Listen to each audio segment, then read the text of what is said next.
এই vote manipulate করা হবে। আপনি দেখবেন ভোট জেতানোর জন্য যত সিল মারাতে হয় এই ইউনিট সরকার এটা মারবে এবং নতুন করে জটিলতা তৈরি করবে এই দেশে। শেখ হাসিনা আপনার নোয়াখালী চিটিগার কানেক্টিং জায়গায় একটা ইপিজেড করার প্রোগ্রাম ছিল। হ্যাঁ, সেখানে এখন অস্ত্র কারখানা করা হচ্ছে। আমাদের মেশিন টুলস ফ্যাক্টরি আছে না, অস্ত্র বানানোর কারখানা আছে না, ওখানে কেন করা হবে? কার উদ্দেশ্যে, কার প্রয়োজনে এটা করা হবে বলেন? ইলেকশন হলো আর 15 দিন 20 দিন পর।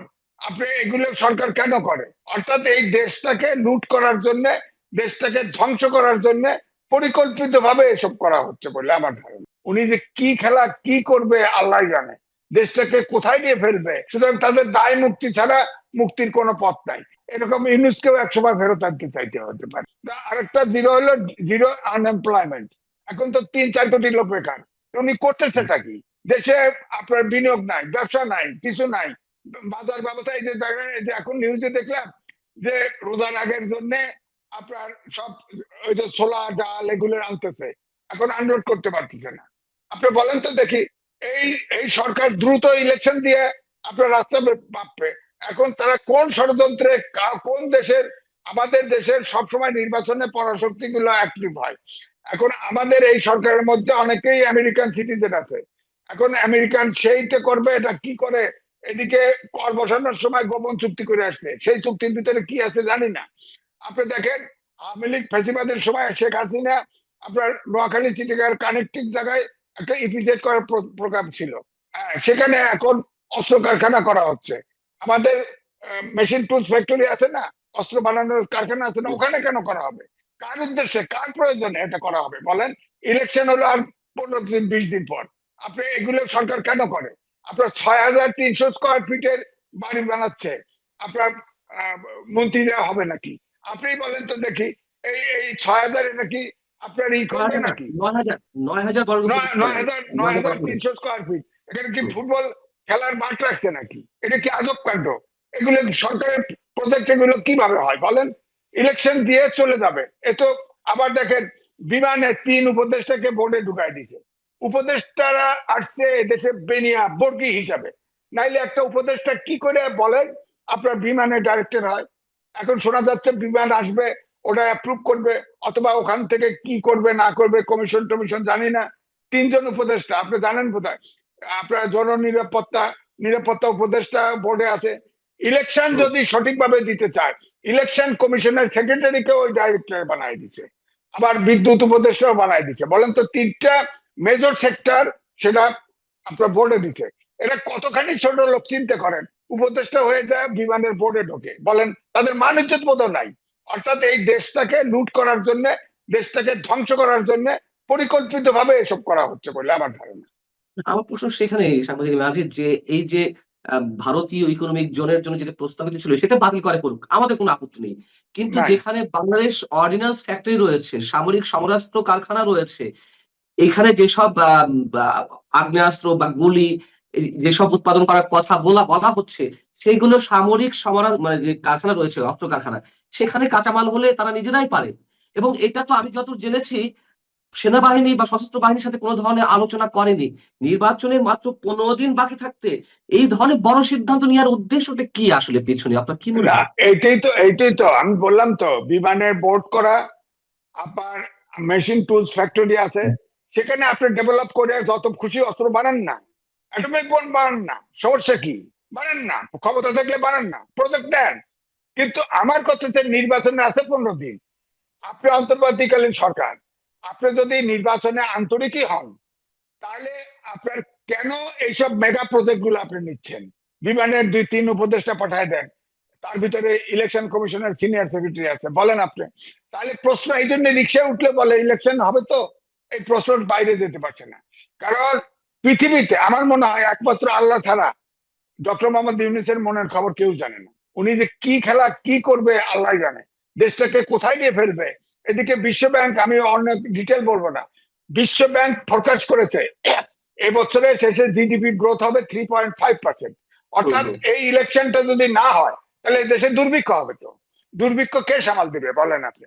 এই জন্য আমি বলছি যে যত ঝামেলাই হোক না কেন, এই সরকারের উচিত নির্বাচন দিয়ে নির্বাচিত সরকারের কাছে ক্ষমতা হস্তান্তর করে বিদায় দেওয়া, নইলে দেশটা কিন্তু ভয়ানক বিপদগ্রস্ত হবে বলে আমার কাছে মনে হচ্ছে। আমি এই অস্ত্র কারখানার বিষয়ে একটু আপনাকে জিজ্ঞেস করি। তুরস্ক, চীন, পাকিস্তান এরা নাকি এক ফ্রন্টে এসেছে বাংলাদেশকে কেন্দ্র করে, এরা আলাদা একটা জোট, মানে বাংলাদেশ কেন্দ্রিক আর কি। আমরা এবং যত জানি তুরস্ক এখন যুক্তরাষ্ট্রের প্রক্সি করে, মানে যুক্তরাষ্ট্র কোথাও সরাসরি ইনভলভ হলে সেখানে তো বিরোধিতা আসে, আমাদের মনে একটা তুমুল সন্দেহ জাগে, এখন তাদের হয়ে প্রক্সি করে। এরকম কোন খেলা, মানে গভীর কোন ষড়যন্ত্রের মধ্যে আমরা পড়েছি কিনা, এবং সেটি এরা বাস্তবায়ন করছে কিনা? আমার কাছে মনে হয় তাই। কারণ আমি তো আগেই বললাম যে আমাদের দেশে নির্বাচন হলে সকল পরাশক্তি অ্যাক্টিভ হয়। অর্থাৎ আমাদের যে জিওগ্রাফিক ভৌগোলিক অবস্থান, তাতে করে আপনি দেখেন সারা বিশ্বে 80টা সেনাঘাঁটি আছে আমেরিকান, এই জোনে নাই, সাউথ ইস্ট এশিয়ার ভিতরে কোনো নাই। তো এখন ধরেন আমেরিকা তো শেখ হাসিনা কিন্তু বলেছিল যে আমরা ওই সন্দ্বীপ দিলেই আমার সরকারে থাকার সমস্যা নেই, ওই দ্বীপ দিলেই। এগুলো কথার কথা হয়তো আমরা বিশ্বাস করি নাই বা করি না, এটা হতে পারে, হতে পারে। কারণ তাদের এই সাবকন্টিনেন্টে আমেরিকার খবরদারির জন্য এখানে একটা সেনাঘাঁটি দরকার এই অঞ্চলে, এবং সেটা বাংলাদেশ আপনার সবচেয়ে উপযুক্ত প্লেস। এটার যে ওই কারখানা, অস্ত্র কারখানার ভিতরে এই আমেরিকার ইন্ধন নাই বা আমেরিকার ইচ্ছা নাই, গোপন চুক্তির ভিতরে যে ওটা নাই, এটা কেমন করে বুঝবেন আপনি? আমার বক্তব্য হচ্ছে যে আপনি তো এটা শুরু করতে পারবেন, শেষ তো করতে পারবেন না। এটা তো বিশাল ব্যাপার, বিশাল প্রজেক্ট। যেমন মন্ত্রীদের জন্য ফ্ল্যাট বানাচ্ছেন 9,030 করে, এটা তো শেষ করতে পারবেন না। এটা টেন্ডার দিবেন কি? টেন্ডার দিয়ে কমিশন কার বিদায় হবেন নাকি? আমি তো বুঝতেছি না। নাকি বাইরের কোন এজেন্ডা বাস্তবায়ন করতেছেন? জাস্ট বাস্তবায়ন। আপনি ধরেন এই যে যে যে অস্ত্র কারখানা করার চেষ্টা করা হচ্ছে, অস্ত্র তৈরি করা, এটা তো হয়তো কোনো দেশকে দিয়ে ফেলবে, কিন্তু ওখান থেকে কমিশন খায় যাওয়া যাবে, কিন্তু ওটা তো তৈরি শেষ করতে পারবে না, শুরুও করতে পারবে না। কেন ফিজিবিলিটি তাদের স্টাডি অনেক কিছু আছে। তাদের যদি এই ধরনের কোনো ডিজাইন থাকে, না আরো 5 বছর 10 বছর থাকবে, যেটা আপনি বললেন ইউনুসের, ডক্টর ইউনুসের মনের কথা এক আল্লাহ ছাড়া আর কেউ যায় না, যদি এই ধরনের টার্গেট তাদের ভিতরে থাকে? না, থাকলে তো তখন পার্লামেন্ট, সংসদ তো নির্বাচন হবে, মেজরিটি কেউ না কেউ পাবে, সেটা জামাত পাক আর বিএনপি পাক। এবং ওই সিচুয়েশনে আপনি দেখবেন এই সরকার তখন পালানো ছাড়া রাস্তা থাকবে না, কিন্তু তখন সেই নির্বাচন কি অভ্যুত্থানের মতো আসলেই হবে? সব শক্তি এক হবে, কিন্তু সেই সব নির্বাচন শক্তি কি এক হবে। আসলেই হবে 12 তারিখে? মানুষের মনে তো এখন অনেক ধরনের সন্দেহ রয়েছে। আল জাজিরাতে একটি রিপোর্ট প্রকাশ হয়েছে যে আইন শৃঙ্খলা পরিস্থিতি ভয়াবহ এবং আন্তর্জাতিক বিশেষজ্ঞরা আশঙ্কা করছেন 12 তারিখের নির্বাচন নিয়ে। এই ধরনের ইঙ্গিত দেওয়া হয়েছে আল জাজিরা রিপোর্ট, যেটি মঙ্গলবার প্রকাশিত হয়েছে। না, সন্ত্রাস সংঘর্ষ যতটুকু হচ্ছে, আমাদের নির্বাচনের সময় এই কালচার এটুকু হয়ে থাকে, আমি মানিয়ে নিলাম। কিন্তু এই যে ডক্টর মোহাম্মদ ইউনূসের কি ষড়যন্ত্র আছে, এটা তো পরিষ্কার হওয়া যাচ্ছে না। আপনি বলেন এইসব কারণে তো মনে হয় মানুষের ভিতরে ধোঁয়াশা। ইলেকশন উনি সঠিকভাবে দিবে কিনা জানি না।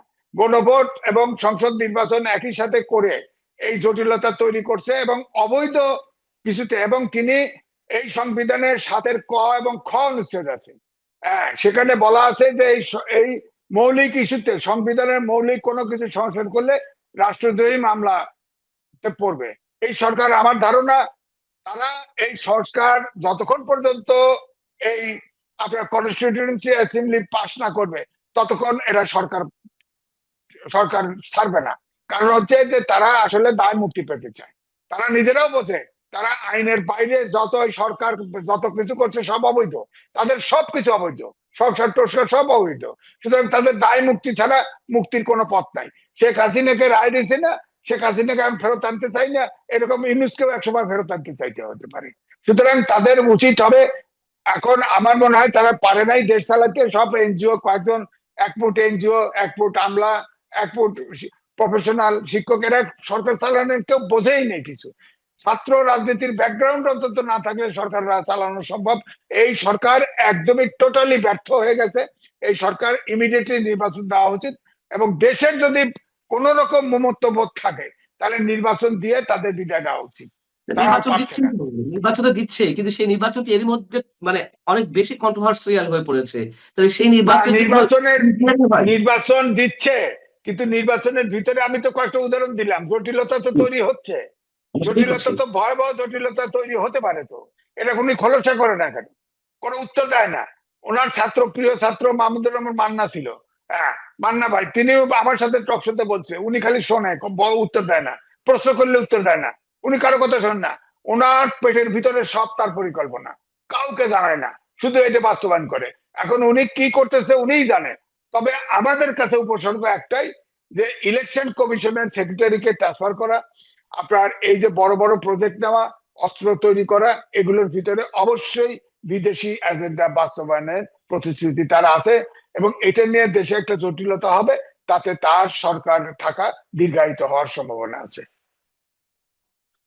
অনেক অনেক ধন্যবাদ এম এ আজিজ। তো তারপরেও যাওয়ার আগে, শেষ করার আগে একটা প্রশ্ন আপনাকে করি, উত্তরটা নিতে চাই।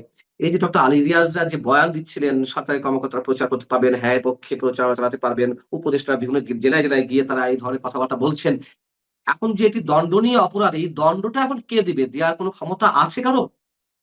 না, এই মুহূর্তে তো আপনি দেখেন না, ওই এক মাহাদি নামে এক ছেলে, বাচ্চা ছেলে, থানায় যা বলছে না, এই বেটা পোড়ায় দেবো, আমরা থানা পোড়ায় দিছি, আমার লোক ছেড়ে দে। তারপরে আবার থানায় গেছে, রাত্রে তাদের বেল দিয়ে দিছে, কোর্টে গেছে, বেল দিয়ে দিছে। তো এখন তো দেখেন পুলিশও ট্রমাতে, তখন বিচারকও ট্রমাতে আছে। তাহলে এখন এই জন্য দেশটা এমন অবস্থায় আছে, কে বিচার, কোথায় বিচার, আমি তো দেখতে পাচ্ছি না। আপনি দেখেন, একটা একটা ছেলেকে, আপনার ছাত্রলীগের ছেলেকে জেলে আটকায় রাখছে, তার ওয়াইফ এবং বাচ্চা, এটা কি হয়েছে জানি না, তবে আত্মহত্যা করেছে, মৃতদেহ হসপিটাল জেলখানার গেটে নিয়ে গেছে, তাকে প্যারোলে মুক্তি দেয় নাই, এখন আবার জামিন দিছে। এই জামিনটা আগে দিলেন না কেন? আর প্যারোলে মুক্তি দিলেন না কেন? তার স্ত্রী, তার বাচ্চা, সে বলার সময় একটা কথাই বলছে, আমি আমি স্বামী হতে পারলাম না, আমি বাবা হতে পারলাম না। বলেন, এই অভিশাপ তো লাগবে না, এইটা অভিশাপ। আপনি প্যারোলে তার নিজের স্ত্রী, কন্যা মারা গেছে, তাকে দেখতে দিলেন না, প্যারোলে দিলেন না। আবার দেখেন, আওয়ামী লীগের মন্ত্রী ছিল হুমায়ুন সাহেব, তিনি তো বিনা চিকিৎসায় তাকে থানায় হসপিটালে আনা হয়েছে, হসপিটালে মারা গেছে, তাকে ডান্ডা বেরি সহ, হ্যান্ডকাপ পরা সহ তাকে পাঠানো হয়েছে, বলেন। এবং নরসিংদীতে সর্বকালের সর্ববৃহৎ জানাজা হয়েছে। এগুলো অমানবিক। আমরা মানবাধিকার, সার্বজনীন মানবাধিকার ঘোষণাপত্রের জাতিসংঘের স্বাক্ষর করেছি না, এগুলো তো জবাবদিহি করতে হবে। কেউ যদি মামলা করে, এটার উত্তর দিবেন কি? জাতিসংঘের ঘোষণাপত্রে তো স্বাক্ষরিত, বাংলাদেশ স্বাক্ষর করা দেশ। সুতরাং এগুলা সরকার কোনো দিক থেকে কিছু পারছে না।